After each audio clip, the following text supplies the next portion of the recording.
Hello दोस्तों, good evening, Radhe Radhe. आप सभी का स्वागत है आपके अपने यूट्यूब चैनल प्रतिष्ठा हिंदी ज्ञानधारा में।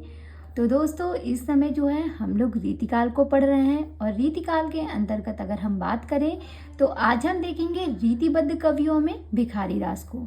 भिखारी दास, उसके बाद जो है पद्माकर भट्ट हैं और उसके बाद जो है रीतिकाल के कुछ प्रमुख अलंकार निरूपक, छंद निरूपक कवियों की जो रचनाएं हैं उनको भी देखेंगे। तो चलिए देर ना करते हुए क्लास की शुरुआत करते हैं। बने रहिएगा शुरू से अंत तक ताकि आपको हर एक पॉइंट अच्छे से समझ में आए। देखिएगा, सबसे पहले पॉइंट दिया है कि भिखारी दास का जो रचना काल है वो 1728 से 1750 ईस्वी तक माना जाता है। ये इनके रचना काल का समय बताया गया है भिखारी दास के 1728 से 1750 ईस्वी। ठीक है, फिर आगे कहते हैं भिखारी दास की प्रमुख रचनाएं निम्नांकित हैं। इन्होंने बहुत सी रचनाएं लिखी हैं। इन रचनाओं को हम देखते हैं। देखिएगा, सबसे पहली इनकी जो रचना आती है वो है नामकोश। नामकोश जो है 1738 ईस्वी में लिखी गई है और विषय निरूपण की बात करें तो यह एक कोश ग्रंथ है। जो भिखारी दास की रचना है नामकोश, ये 1738 ईस्वी में लिखी गई और किस प्रकार का ग्रंथ है तो यह एक कोश ग्रंथ है। इसके बाद दूसरी रचना आती है रस सारांश। रस सारांश 1742 ईस्वी में लिखी गई है और विषय निरूपण की बात करें तो इसमें जो है रस के भेदोपभेदों का वर्णन किया गया है। यहाँ पे लिखा है रस सारांश, यानी कि रस के बारे में संपूर्ण अध्ययन किया गया है और 1742 ईस्वी में लिखी गई रचना है। लेकिन विषय क्या है इसका कि इसमें रस के भेदोपभेदों का वर्णन किया गया है। भेद के साथ साथ उनके उपभेदों को भी बताया गया है रस सारांश में। इसके बाद अगली रचना इनकी मिलती है छंदारण पिंगल। मोस्ट इंपॉर्टेंट है, बनता है प्रश्न यहाँ से। छंदारण पिंगल जो है ये 1742 ईस्वी की रचना है और जैसा कि नाम है छंदारण पिंगल, यानी कि यह छंदों का विस्तृत वर्णन इसमें मिलता है। जो छंदारण पिंगल नामक ग्रंथ है भिखारी दास की रचना है, इसमें जो है छंदों का विस्तृत वर्णन देखने को आपको मिलेगा। ये भी रचना 1742 में की गई है। आगे देखिएगा, अगली रचना है काव्य निर्णय। काव्य निर्णय 1746 ईस्वी में लिखी गई रचना है और इसमें काव्य के भेदोपभेदों का वर्णन किया गया है। जो काव्य रचना है, जब काव्य पर इन्होंने निर्णय लिया, किसने? भिखारी दास ने, तो उसका विषय निरूपण क्या बताया गया कि इसमें काव्य के भेदोपभेदों का वर्णन प्रस्तुत किया गया है और जो रस सारांश था उसमें रस के भेदोपभेदों का वर्णन प्रस्तुत किया गया। ये दोनों रचनाओं को ध्यान रखिएगा। नेक्स्ट में है श्रृंगार निर्णय। श्रृंगार निर्णय 1750 ईस्वी में लिखी गई है। नायक नायिका भेद वर्णन है। भाई, श्रृंगार कौन करता है? नायिकाएं श्रृंगार करती हैं। ठीक है, तो श्रृंगार पर निर्णय किसने लिया? भिखारी दास ने लिया था और कहते हैं कि इसमें जो है नायक नायिका भेद का वर्णन इसमें प्रस्तुत किया गया है श्रृंगार निर्णय में। अगली रचना है विष्णु पुराण भाषा। विष्णु पुराण भाषा जो है ये विष्णु पुराण का दोहा चौपाई शैली में अनुवाद किया गया है। विष्णु पुराण भाषा नामक एक ग्रंथ लिखा था भिखारी दास ने। कहते हैं विष्णु पुराण का दोहा चौपाई शैली में इन्होंने अनुवाद किया था और नाम क्या दिया था? विष्णु पुराण भाषा। फिर अगली रचना है शतरंज शतिका। शतरंज शतिका यानी कि शतरंज खेलने के तौर तरीकों का वर्णन किया गया है। याद रख सकते हैं भाई, पहले क्या होता था कि लोग जब शतरंज खेलते थे तो शतरंज में बाजी लगती थी, कौन जीतेगा, जो जीतेगा वो इतना पैसे देगा, है कि नहीं? होता था ना। तो आपने देखा होगा महाभारत में क्या हुआ था, वहाँ पे यही तो शतरंज का खेल खेला जा रहा था और उसमें जो है द्रौपदी को लगा दिए थे। तो वहाँ से आप इनको ध्यान रख सकते हैं कि शतरंज शतिका में क्या हुआ। भाई, शतरंज खेल रहे हैं और शतरंज खेलते खेलते क्या हो जाता है, ये भिखारी बन जाते हैं। क्या बन जाते हैं? भिखारी बन जाते हैं। इसीलिए ऐसे खेल कभी नहीं खेलने चाहिए भाई, जिसमें आपको ये सब चीज़ें करनी पड़े कि हाँ इतने पैसे लगाओ, जीते तो ठीक, नहीं तो फिर दूसरे को देना पड़ेगा। हारे तो देना पड़ेगा और जीते तो फिर आपको मिलेगा, लेकिन क्या गारंटी है आप ही हमेशा जीतोगे? तो यहाँ से आप इनको याद रख सकते हैं शतरंज शतिका। शतरंज शतिका के खेल में क्या हो गए, ये भिखारी बन गए। फिर आगे अगली रचना है अमरकोश। अमरकोश जो है ये संस्कृत के अमरकोश का पद्य अनुवाद किया गया है। संस्कृत भाषा में एक अमरकोश नाम से रचना की गई थी, उसी का पद्य अनुवाद किया था भिखारी दास ने अमरकोश नाम से। तो यहाँ पर हमने देखिए भिखारी दास की इतनी रचनाओं को पढ़ा और सभी इम्पॉर्टेंट भी हैं, जिनमें से आपका अगर हम बात करें तो काव्य निर्णय मोस्ट इम्पॉर्टेंट है, श्रृंगार निर्णय और इनका जो है रस सारांश और शतरंज शतिका, ये सारी रचनाएं इनकी पूछी जाती हैं, तो ध्यान रखिएगा। अब इनको हम याद कैसे रखेंगे कि ये भिखारी दास की रचना है। इसकी एक छोटी सी ट्रिक है। ट्रिक क्या है सुनिएगा।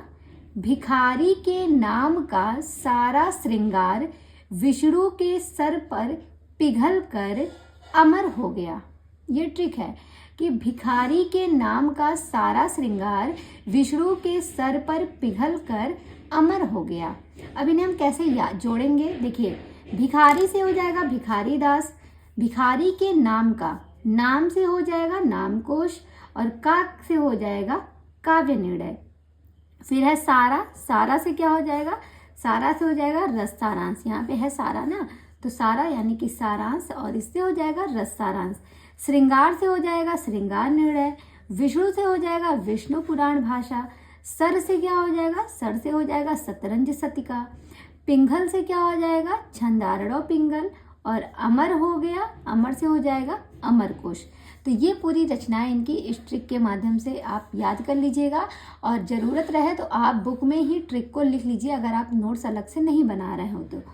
ट्रिक क्या है एक बार फिर से सुनिएगा। भिखारी के नाम का सारा श्रृंगार विष्णु के सर पर पिघल कर अमर हो गया।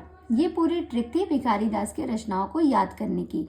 चलिए आगे बढ़ते हैं। नेक्स्ट पॉइंट है, जयपुर नरेश प्रताप सिंह ने पद्माकर भट्ट को कविराज शिरोमणि की उपाधि दी। किसकी बात हो रही है, अब यहाँ पे हम पढ़ रहे हैं पद्माकर भट्ट को। तो कहते हैं जो पद्माकर भट्ट हैं इनको कविराज शिरोमणि की उपाधि प्रदान की गई, लेकिन किया किसने था, तो जयपुर नरेश प्रताप सिंह ने इनको जो है कविराज शिरोमणि की उपाधि प्रदान की थी। ये पॉइंट याद रखिएगा। अब हम देखते हैं कि पद्माकर भट्ट की प्रमुख रचनाएं कौन कौन सी हैं। तो आइए देखते हैं, यहाँ पे देखिए कुछ रचनाएं दी गई हैं जो कि पद्माकर भट्ट की है। सबसे पहली रचना की बात करें तो सबसे पहली रचना है हिम्मत बहादुर विरुदावली। विषय वस्तु की बात करें तो 211 छंदों में हिम्मत बहादुर का शौर्य वर्णन जो कि एक प्रबंध काव्य है, ये किया गया है हिम्मत बहादुर विरुदावली नामक ग्रंथ में। दूसरी रचना है इनकी पद्माभरण। पद्माभरण जो है ये अलंकारों का वर्णन इसमें प्रस्तुत है। जो पद्माभरण नामक ग्रंथ है इसमें किसका वर्णन है, इसमें अलंकारों का वर्णन है। अगली रचना है जगत विनोद। जगत विनोद जो है यह 6 प्रकाश एवं 731 छंदों में नवरसों का विवेचन किया गया है। पद्माकर भट्ट की जो अगली रचना है वो है जगत विनोद, और जगत विनोद में क्या किया गया है, इसमें 6 प्रकाश एवं 731 छंदों में 9 रसों का विवेचन प्रस्तुत है जगत विनोद में। इसको याद रखिएगा, इसकी जो विषय वस्तु है ये ध्यान रखिएगा, काफ़ी इम्पॉर्टेंट है। अगली रचना है प्रबोध पचासा। प्रबोध पचासा जो है ये एक भक्ति निरूपण ग्रंथ है। कैसा है, भक्ति निरूपण है। फिर अगली रचना है गंगा लहरी। गंगा लहरी जो है संस्कृत कवि जगन्नाथ कृत गंगा लहरी का पद्य अनुवाद है। जो गंगा लहरी लिखा है पद्माकर भट्ट ने, ये जो है इनकी अनुवादित रचना है, मौलिक रचना नहीं है। ये पद्माकर भट्ट की अनुवादित रचना है। अब जब अनुवादित है तो ये मौलिक किसकी है, तो मौलिक रचना जो है ये संस्कृत के एक कवि आते हैं जगन्नाथ, उनकी रचना है गंगा लहरी। ये जगन्नाथ की मौलिक रचना है और इसी का जो है पद्य अनुवाद किया था पद्माकर भट्ट ने, नाम वही दिया था गंगा लहरी ही। आगे देखिएगा, अगली जो रचना है वो है प्रताप सिंह विरुदावली। एक हमने पढ़ा हिम्मत बहादुर विरुदावली पद्माकर भट्ट की थी, दूसरी है प्रताप सिंह विरुदावली। इसमें क्या है, 117 छंदों में प्रताप सिंह का शौर्य वर्णन प्रस्तुत है और ये भी एक प्रबंध काव्य है। एक चीज देखिए, हिम्मत बहादुर विरुदावली ये भी प्रबंध काव्य है और प्रताप सिंह विरुदावली ये भी प्रबंध काव्य ही है, तो ये तो कॉमन है, याद हो जाएगा। इसमें क्या है, 221 छंदों में हिम्मत बहादुर का शौर्य वर्णन है और इसमें क्या है, 117 छंदों में प्रताप सिंह का शौर्य वर्णन। यानी कि हिम्मत बहादुर जो है, हिम्मत की जब बात होती है उसमें 211 छंद हैं, कितने हैं? 211 छंद हैं। लेकिन जब प्रताप की बात होती है तो ऐसे याद कर सकते हैं ना, हिम्मत दिखाना होता है तो क्या होता है, आप अपने दोनों बाजुओं को एक एक करके, दोनों बाजुओं से, जब दोनों बाजुओं में आपके ताकत होगी तभी तो एक एक करके आप लड़ेंगे। आप हिम्मत दिखाते कि मेरे पास बहुत हिम्मत है। बाजुओं को ऐसे खड़ा कीजिए, दोनों बाजुओं को खड़ा करेंगे तो एक एक बाजू में आपकी हिम्मत दिखेगी। इस तरीके से हो जाएगा, दोनों बाजुओं और एक एक, 211 हो गया। और प्रताप सिंह बिरदावली, प्रतापी लोग क्या होते हैं? प्रतापी लोग क्या होते हैं? वो एक एक के साथ बने रहते हैं। जो प्रतापी होते हैं, ठीक है, वो हर एक के साथ बने रहते हैं, एक एक के साथ बने रहते हैं। ऐसा नहीं है किसी का साथ छोड़ देते हैं। जो प्रतापी लोग होते हैं वो एक एक के साथ बने रहते हैं। और हिम्मत जब दिखानी होती है तो दोनों बाजुओं से एक एक बाजुओं की अलग अलग हिम्मत दिखाते हैं, दोनों बाजुओं से एक एक करके। ऐसे याद कर लीजिएगा। तो 211 किसका हो जाएगा? हिम्मत बहादुर बिरदावली में 211 छंदों में वर्णन प्रस्तुत है। और प्रताप सिंह बिरदावली में 117 छंदों में प्रताप सिंह के शौर्य का वर्णन प्रस्तुत है। ये याद हो जाएगा। अगली रचना है कलि पच्चीसी। ये किसकी रचना है? ये भी पद्माकर भट्ट की है, कलि पच्चीसी। आगे देखेंगे, अगली रचना है राम रसायन। राम रसायन जो है ये वाल्मीकि के रामायण का छाया अनुवाद किया गया है। आप जानते हैं जो रामायण है वो वाल्मीकि के द्वारा लिखी गई है। उसी रचना का छाया अनुवाद जो है पद्माकर भट्ट ने किया था राम रसायन नाम से। इस बात को ध्यान रखिएगा, ठीक है। राम नाम से किया था और रामायण में भाई राम की कहानी है तो राम रसायन नाम से ही वाल्मीकि के रामायण का छाया अनुवाद किया था पद्माकर भट्ट ने। इस पॉइंट को याद रखिएगा। आगे बढ़ते हैं, अगली रचना है इनकी अली जहाँ प्रकाश। अली जहाँ प्रकाश जो है ये महाराज ग्वालियर के नाम लिखा गया है। कहा जाता है कि अली जहाँ प्रकाश जो पद्माकर भट्ट ने रचना लिखी है ये महाराज ग्वालियर के नाम पर इन्होंने लिखा है। इस पॉइंट को भी याद रखिएगा। अब देखिए यहाँ पे हमने जो है पद्माकर भट्ट की सभी रचनाओं को पढ़ लिया है, पद्माकर भट्ट की सारी रचनाओं को पढ़ा। अब इसको याद कैसे करते हैं? तो चलिए इसकी भी एक ट्रिक है। ट्रिक सुनिएगा। जितनी भी रचनाएं हैं सारी रचनाओं को आप ट्रिक से याद करिए। इससे क्या होता है, कभी कभी क्या होता है ना, जैसे ऑप्शन मिलता है, जैसे जब ऑप्शन मिलता है तो आपको मान लिया सारी रचनाएं भले नहीं याद है, लेकिन जब आप ट्रिक के माध्यम से याद करते हैं तो हो सकता है उनमें से कोई एक रचना अगर आपने पकड़ ली, आपके सामने आ गई, तो आप उसको जब ट्रिक से बिठाने लगेंगे तो आपके दिमाग में बनती जाएगी, अच्छा हाँ ये ऐसे नहीं ऐसे याद किया था। तो एक साथ आपको सारी रचनाएं याद आ जाएंगी। और किसी और क्वेश्चन में अगर इनसे मिलती जुलती कोई रचनाएं रहती हैं तो आप उसको अलग भी छाड़ सकते हैं कि नहीं मैंने तो ये रचनाएं उनके विषय में पढ़ी है, ऐसा भी होता है ना। तो मान लिया पद्माकर भट्ट की ही पूछ ले, अब इसमें से पूछ ले कोई मतलब कि कौन सी रचना पद्माकर भट्ट की है। और आपने देव की ट्रिक पढ़ी है, देव की मैंने कल पढ़ाई थी, जितने लोगों ने नहीं देखी है कल की वीडियोस देख लीजिएगा। तो देव वाली जो मैंने ट्रिक बताई है अगर वो ट्रिक आपको याद रहेगी तो मान लिया देव की सारी रचनाएं दी है और उसमें से एक पद्माकर भट्ट की दी है, तो जब देव की आप पढ़ेंगे तो आपको आसानी से आप अलग कर पाएंगे कि भाई जब देव की तो ये सारी रचनाएं हैं तो पद्माकर भट्ट की फिर यही होंगी। अगर आपको नहीं याद है तो आप जो याद है उसको बताइए, हाँ, तो जो याद रहेगा उसके अकॉर्डिंग आप जो नहीं याद है उसको सॉल्व कर सकते हैं। तो ये चीज़ भी आप ध्यान रखा करिए। तो ट्रिक से अगर हम इसकी ट्रिक बताएं, अब इसको ट्रिक से कैसे याद करेंगे सुनिएगा। पद्माकर ने जगत की भलाई के लिए अली कली प्रबोध के साथ 50 बार गंगा की लहरों के विरुद्ध जाकर हिम्मत बहादुर के साथ राम का पद्माभरण किया। ये पूरी ट्रिक है। देखिए पद्माकर से हो जाएगा पद्माकर भट्ट।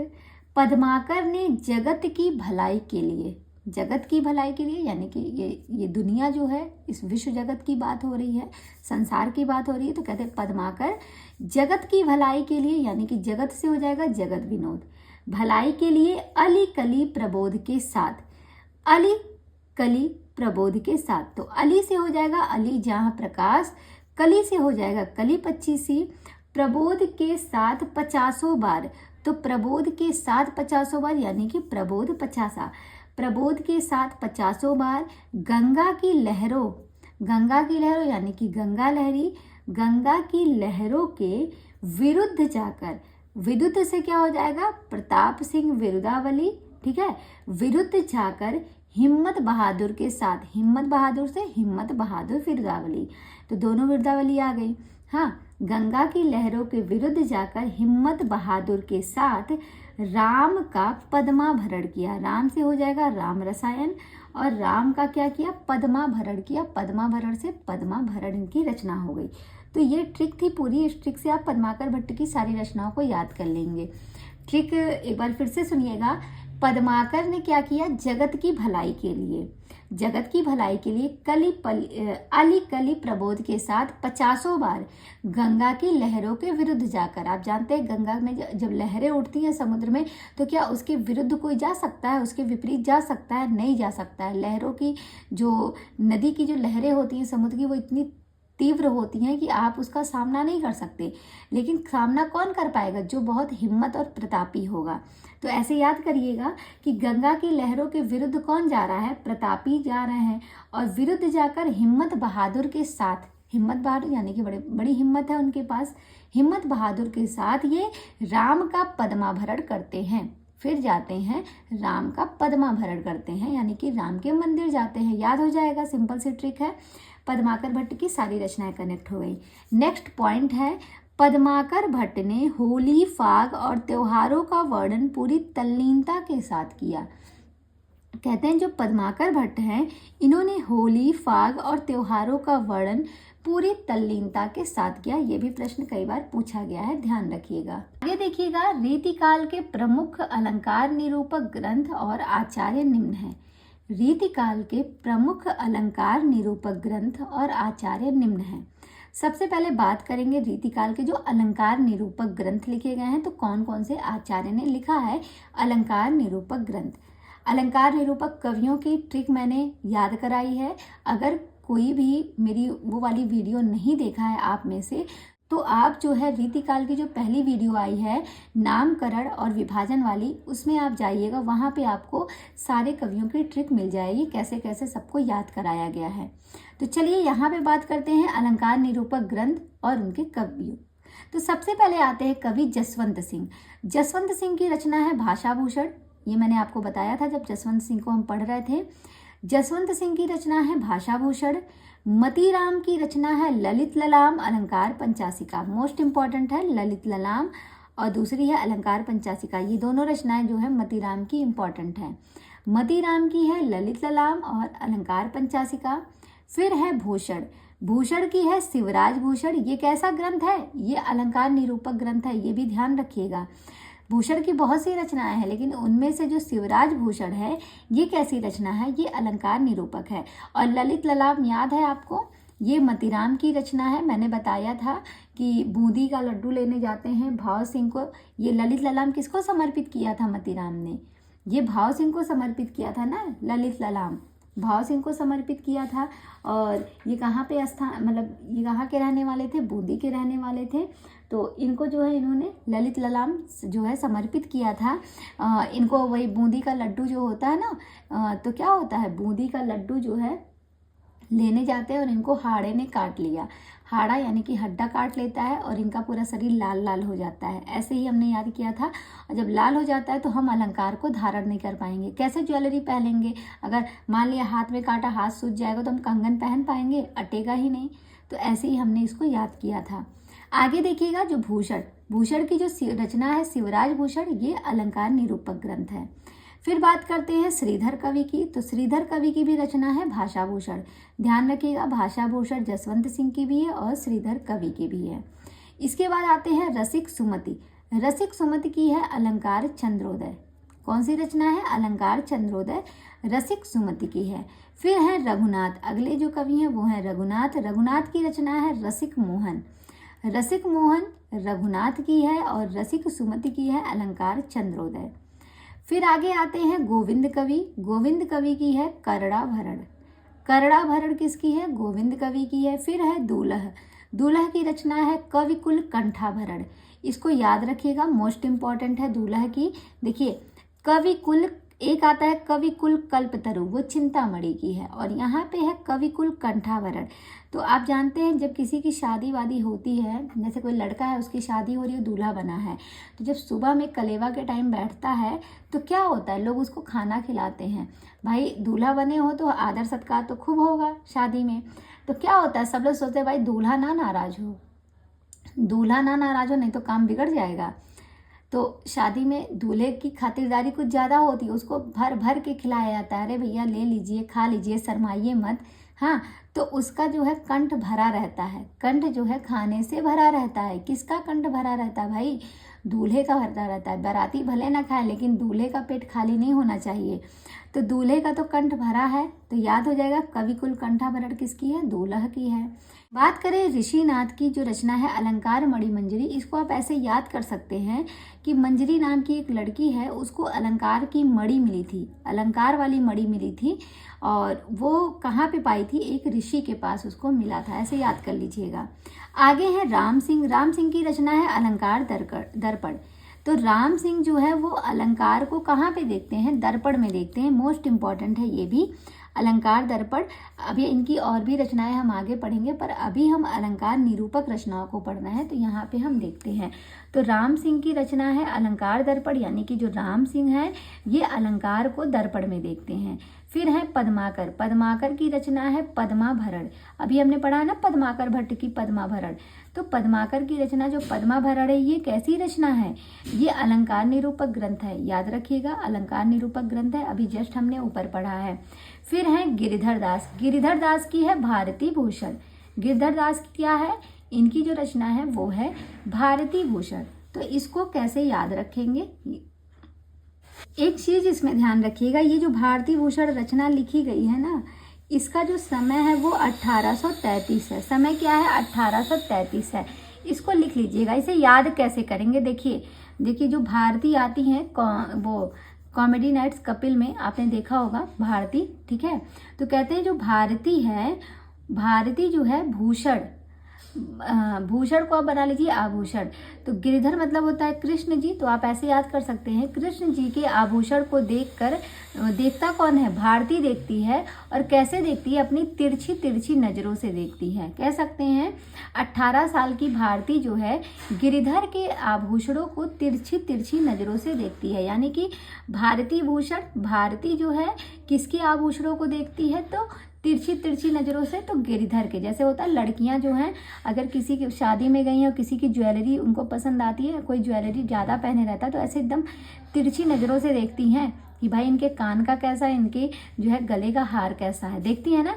तो भारती भी लड़की है, तो कितने साल की है, 18 साल में क्या करती है वो गिरधर के आभूषणों को तिरछी तिरछी नज़रों से देखती है। तिरछी तिरछी यानी कि 3-3, 18 से 1833, ये याद हो जाएगा भारती भूषण का समय। और रचना किसकी है, तो गिरधर दास के द्वारा लिखी गई है। आगे बात करेंगे रीतिकाल के विविध काव्यांग निरूपक ग्रंथ निम्नलिखित हैं। अब हम देख लेते हैं रीतिकाल में जो काव्यांग निरूपक ग्रंथ लिखे गए हैं वो कौन कौन से हैं। सबसे पहले आते हैं चिंतामणि, लेखक आते हैं चिंतामणि। चिंतामणि की रचना है कविकुल कल्पतरु। अभी मैंने बताया कविकुल कंठाभरण अगर आएगा तो वो दूल्हा की है और वो अलंकार निरूपक है, लेकिन यहाँ पे काव्यांग की बात कर रहे हैं तो चिंतामणि की रचना है कविकुल कल्पतरु, एक काव्यांग निरूपक ग्रंथ है। फिर है कुलपति, कुलपति का है रस रहस्य, मोस्ट इंपॉर्टेंट है, कुलपति और चिंतामणि दोनों इंपॉर्टेंट है।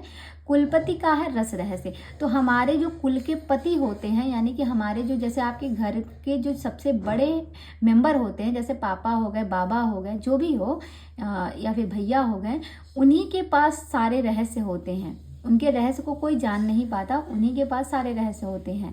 तो कहते हैं जो कुल के पति होते हैं उन्हीं के पास जो है रसों का रहस्य छिपा होता है, ऐसे याद कर सकते हैं।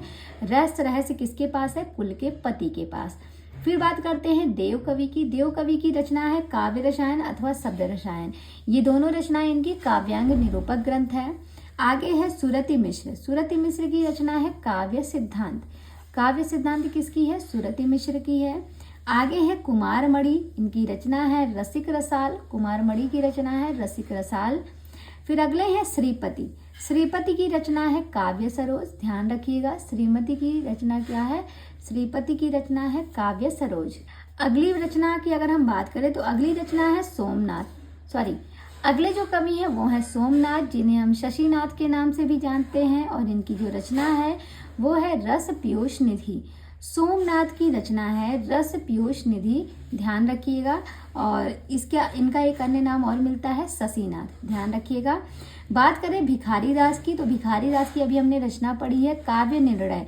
तो काव्य निर्णय कैसा ग्रंथ है? काव्यांग निरूपक ग्रंथ है काव्य निर्णय। इसके बाद बात करते हैं रूपशाही की, तो रूपशाही की रचना है रूप विलास। रूपशाही की रचना क्या है? रूप विलास है।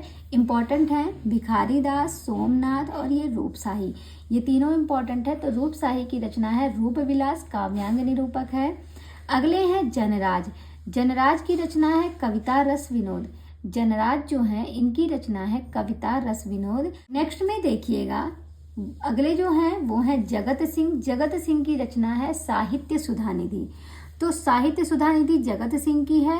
और अभी हमने पढ़ा रस पीयूष निधि, तो रस पीयूष निधि किसकी है? सोमनाथ की है। तो सोम रस का लोग पान करते हैं ना, सोम रस का पान कौन कर रहा है? निधि नाम की लड़की है, वो रस पीयूष, ठीक है, ऐसे समझिएगा। सोम रस का पान कर रही है कौन? निधि। तो रस पीयूष किसकी हो गई? सोमनाथ की हो गई।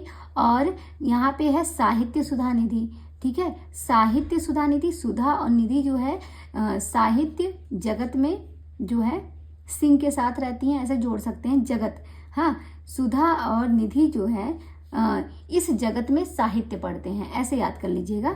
सुधा और निधि नाम की दो लड़कियां हैं, वो भाई अब जैसे हम लोग साहित्य पढ़ रहे हैं तो इस जगत में ही तो पढ़ रहे हैं। तो सुधा और निधि जगत में साहित्य को पढ़ती हैं। जगत से हो जाएगा जगत साहित्य, यानी कि जगत में ही साहित्य को पढ़ा जाता है। कौन पढ़ता है? सुधा निधि, यानी कि साहित्य सुधा निधि जगत सिंह की हो गई। फिर है रणवीर सिंह। रणवीर सिंह की है काव्य रत्नाकर। रणवीर सिंह की रचना क्या है? काव्य रत्नाकर है। फिर है प्रताप शाही, इनकी रचना है काव्य विलास। प्रताप शाही की रचना क्या है? काव्य विलास। एक हमने पढ़ा है रूप विलास। देखिए रूप विलास जो है ये रूप शाही की है, इन्हीं के नाम से है। और जो काव्य विलास है ये प्रताप शाही की रचना है। काव्य विलास प्रताप शाही की है, रूप विलास रूप शाही की है। फिर है थान कवि। थान कवि की रचना है दलेल प्रकाश। तो आप जानते हैं थाना वगैरह में, थाना कोतवाली कचहरी, यहाँ पे दलाल लोग बैठे रहते हैं ना, तो थान कवि की रचना दलेल प्रकाश है। ये तो ऐसे ही याद कर सकते हैं, थाने में बैठे होते हैं दलाल लोग। फिर आगे हैं रतन कवि। रतन कवि की रचना है फतह प्रकाश। तो जब आप कहीं पे फतेह हासिल करते हैं तो ऐसे कर सकते हैं, रत्न की प्राप्ति होती है, तो समझिए आपने फतेह हासिल कर ली। अब आपने फतेह हासिल कर ली तो आपको रत्न की प्राप्ति होती है, आपको सम्मानित किया जाता है। तो फतह हासिल होते ही रत्न की प्राप्ति हो जाती है। तो रतन कवि की होगी फतह प्रकाश। इस तरीके से आप इनको याद रख सकते हैं। तो ये सारी रचनाएं इंपॉर्टेंट हैं जो यहाँ मैंने बताई है। बाकी अगर सारी याद कर लेंगे तो बहुत अच्छी बात होगी। इसके बाद अगर हम बात करें तो कल हम देखेंगे रीतिकाल के छंद निरूपक ग्रंथ कवियों को, ठीक है, और उनकी जो रचनाएं लिखी गई हैं छंद निरूपक ग्रंथ। तो आज की क्लास को हम यहीं तक रखते हैं। और अगर आपको ये सेशन पसंद आया है तो प्लीज़ वीडियो को लाइक कीजिएगा, जितना ज़्यादा हो सके मेरी वीडियो को शेयर कीजिए। और अगर चैनल पे पहली बार जुड़े हैं तो चैनल को सब्सक्राइब करना मत भूलिएगा। इससे जो है मेरे द्वारा जब भी वीडियोस अपलोड की जाएगी आपके फ़ोन पे आपको नोटिफिकेशन तुरंत मिल जाएंगी और आप जो है तुरंत ही मेरी क्लास को देख सकते हैं। और जितने लोग पहले की क्लास नहीं देखे हैं वो प्लीज़ जाके जो है प्लेलिस्ट में जाइएगा, मेरी चैनल की प्लेलिस्ट में, वहाँ पे सारी प्लेलिस्ट अलग अलग बना दी गई है, आप वहाँ से संपूर्ण अध्ययन कर सकते हैं। बाकी पृष्ठ संख्या भी मैं डाल के रखी हूँ जिससे आपको ढूंढने में दिक्कत भी नहीं होगी। तो सरस्वती पांडे गोविंद पांडे की पुस्तक से ये वाचन चल रहा है। तो जो भी पृष्ठ संख्या आपको नहीं याद होती है अच्छे से, जिस पेज का जो भी टॉपिक आपको नहीं तैयार हो रहा है आपका, आप क्या कर सकते हैं, आप मेरे चैनल पे जाइएगा, पृष्ठ संख्या करके मैंने हर एक जो है वीडियो को बनाया है, तो आप वहाँ से जाके देख सकते हैं। इससे आपको पूरी वीडियो पे भटकने की ज़रूरत नहीं पड़ेगी, खोल खोल के देखने की ज़रूरत नहीं पड़ेगी। जो टॉपिक आपको ढूंढना है आप वहाँ से ढूंढ सकते हैं। बाकी थंबनेल में मैंने सब कुछ लिख रखा है ताकि आपको ज़्यादा जो है परेशान होने की ज़रूरत ना पड़े। तो ठीक है दोस्तों, अगर आपको ये सेशन पसंद आया है और आप इसी तरह की वीडियोस पाना चाहते हैं तो प्लीज़ चैनल पे अपना प्यार ऐसे ही बनाए रखिए और जितना ज़्यादा हो सके आप लोग मेरी वीडियोस को शेयर कीजिए और कमेंट करके बताइएगा कि आपको क्लास कैसी लगी। साथ ही साथ अगर कोई त्रुटि होती है तो वो भी बताने का प्रयास करिएगा ताकि मैं उसमें और सुधार कर सकूं। तो चलिए ठीक है, फिर कल मिलते हैं शाम 6 बजे। तब तक के लिए बाय बाय, टेक केयर।